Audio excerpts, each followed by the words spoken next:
நாடும் நமதே 40ம் நமதேன்னு பிரச்சாரத்தை முன்வச்சு களமிறங்கின திமுக தமிழ்நாட்டில் உள்ள 40 தொகுதிகளையும் கைப்பற்றி இருக்கு. கடந்த நாடாளுமன்ற தேர்தலில் தமிழ்நாடு மற்றும் புதுச்சேரியில 39 தொகுதிகளில் ஜெயிச்சிருந்த திமுக இந்த முறை தமிழ்நாட்டில் அனைத்து தொகுதிகளையும் கைப்பற்றி வரலாற்று வெற்றியை பெற்றிருக்கு. மக்களவை தேர்தலில் 40க்கு 40 அப்படிங்கிற மைல்கல்லை எட்டியது மட்டுமில்லாம தனது பலத்தை மீண்டும் ஒருமுறை நிரூபிச்சிருக்கு திமுக.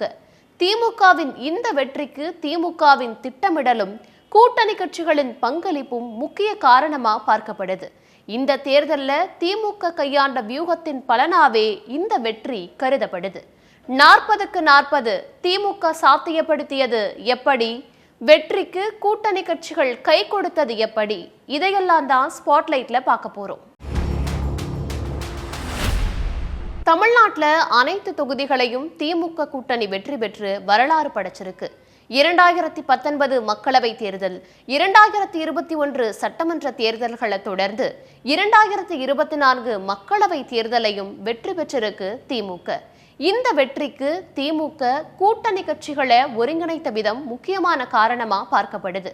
திமுக தனது தொகுதிகளை குறைச்சிட்டு கூட்டணி கட்சிகளுக்கு தொகுதிகளை பங்கீடு செஞ்சதுல தொடங்கி கூட்டணி கட்சிகளை அவர்களின் சின்னங்கள்லேயே போட்டியிட அனுமதிச்சது வரையிலான நிகழ்வுகள் திமுக கூட்டணிக்குள்ள நல்ல உறவை ஏற்படுத்துச்சு.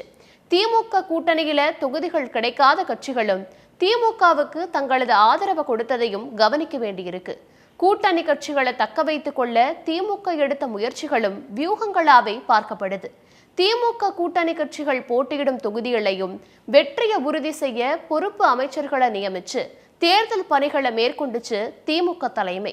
அதன் விளைவாவே தமிழ்நாட்டில் அதிக வாக்குகள் வித்தியாசத்துல திண்டுக்கல் கம்யூனிஸ்ட் வேட்பாளர் சச்சிதானந்தம் ஜெயிச்சிருக்கிறதா சொல்லப்படுது.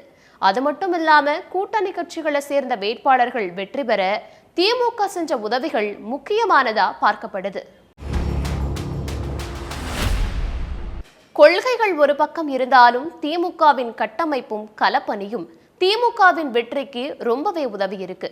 இந்த முறை திமுகவின் தொகுதி ஒதுக்கீடு தொடங்கி வேட்பாளர் தேர்வு வரையிலான விஷயங்கள்ல திமுக தனி வியூகத்தை கையாண்டிருக்கிறதா பார்க்கப்படுது. குறிப்பா கூட்டணி கட்சிகளின் கோரிக்கைகளை திமுகவால நிறைவேற்ற முடியாத சூழல்லையும் அவங்களை சமாதானப்படுத்தி கருத்து வேறுபாடு இல்லாம வழிநடத்தி சென்றதே திமுகவுக்கு வெற்றியா பார்க்கப்படுது. திமுகவின் வாக்குகள் கூட்டணி கட்சி வேட்பாளர்களுக்கு சென்றதை போலவே கூட்டணி கட்சிகளின் வாக்குகள் திமுகவுக்கு வந்ததையும் பார்க்க வேண்டியிருக்கு.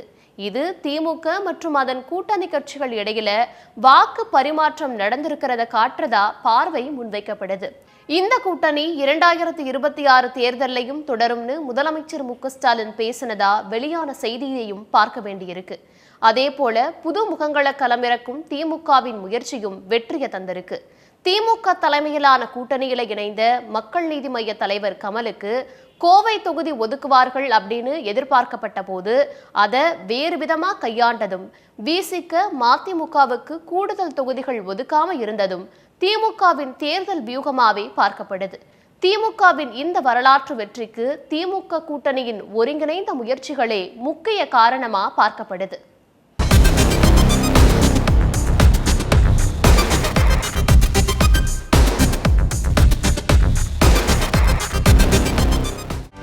செய்திகளை உடனுக்குடனும் துல்லியமாகவும் தெரிந்து கொள்ள சப்ஸ்கிரைப் பண்ணுங்க.